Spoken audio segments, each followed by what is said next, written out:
You're listening to Soap Dirt, the latest in television entertainment news.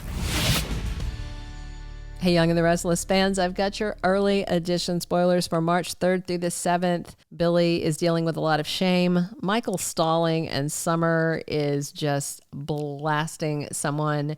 It's Belinda from Soap Dirt. If you're not following us, please click that subscribe button. As we always do on early edition day, we start with what's happening the rest of this week. So on Wednesday, February 26th, we're going to have Michael visiting Victor, who is still in pain from being shot, as one is, and Michael delivers a report that the Jabot spies are poking around to see if there are any new products in the works.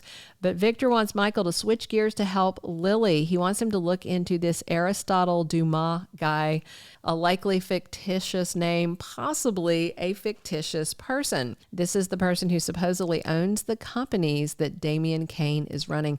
And Victor worries that the Winters are getting into something bad with this guy. Michael exits and Victor tells Nikki he's watching out for Lily as Neil would have wanted, which makes her happy, but she also really wants him to rest because, you know, he got shot. Lily meets Damian at the GCAC. He thinks it's a date. She insists that it is not. She wants some information about why they're estranged. And she really wants Nate to have his brother in his life, so she's exerting pressure on him about those two. And Damian explains a little about, you know, how Amy wasn't around when his dad was dying, and now he understands that, but he doesn't understand the lie about his biological father. He's very upset about that. And the whole thing, and that ties into the Nate issue.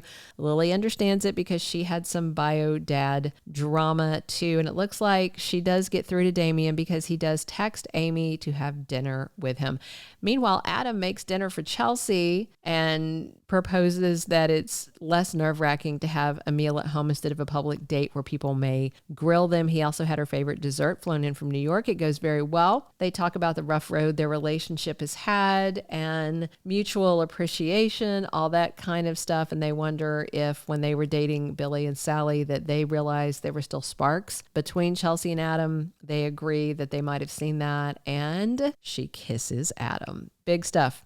So Damian is also putting down roots in Genoa City, by the way. Thursday, February 27th, Victor warns Nick about Sharon. And of course, Nick is very worried that Sharon is missing. But at this point, I think Nick is like, just don't get in any deeper. She's probably gone off on a mental bender or something. You know, Victor's not going to be sympathetic. He hates the idea of Nick getting in deeper with somebody with so many issues. But of course, Nick's not going to back off.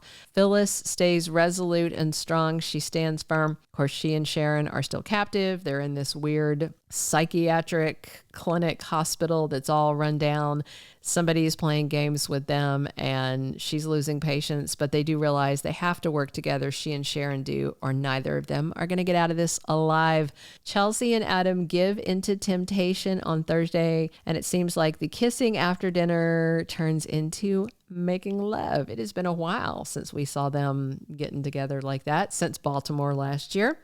Friday, February 28th, we've got Sally and Audra catching up. She and Billy are back from Paris, and Sally's going to tell her about what happened there and, you know, the calls and interruptions from Phyllis, I'm certain, and Audra may talk to her about her ex Holden.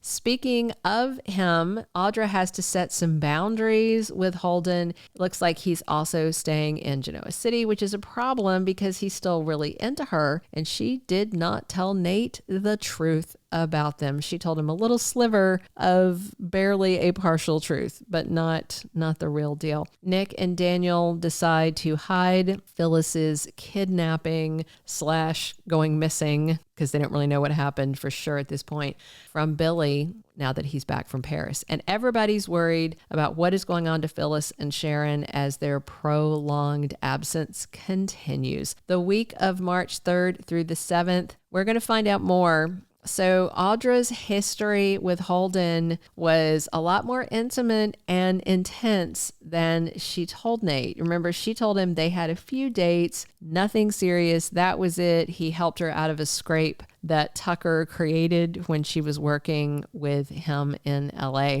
And the fact is, there was a lot more to it, and that is why Holden is so determined to see more of Audra. It looks like Holden wants her back. He wants what they had, but Audra is scrambling to keep Nate in the dark and some distance between her and her ex Holden, because she really does care about Nate and she doesn't want things to blow up.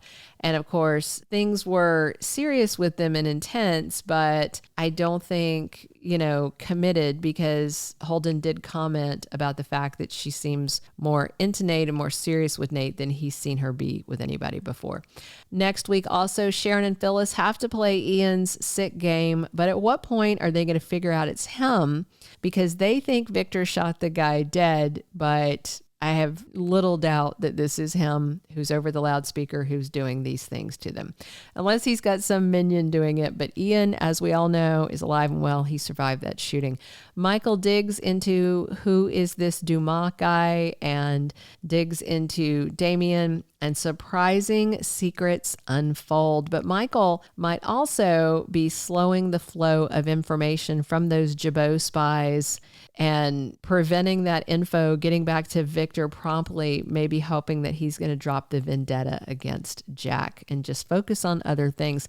Summer is looking to drive a wedge between Kyle and Claire, which is not entirely surprising. And she may also be using Victor to blast them. She may think he's the key to splitting them up. Of course, if Nick finds out what she's doing, he's going to be a little upset with his Supergirl, because she is definitely channeling her mother and acting like the worst of Phyllis. But the good news is Kyle and Claire have a little bit of a reprieve because Summer is focused on where is her mom now. But if she gets a chance to take a shot at them, even while her mom's missing, Summer's going to do it. Billy, of course, is ashamed and guilt-ridden when he finds out Phyllis is missing because he was blowing off her calls so he could have sexy time with Sally. And of course, Billy's girlfriend will be totally understanding about all this because she's been super nice about it. But once Phyllis is free and back in his life, I have a feeling that is going to change.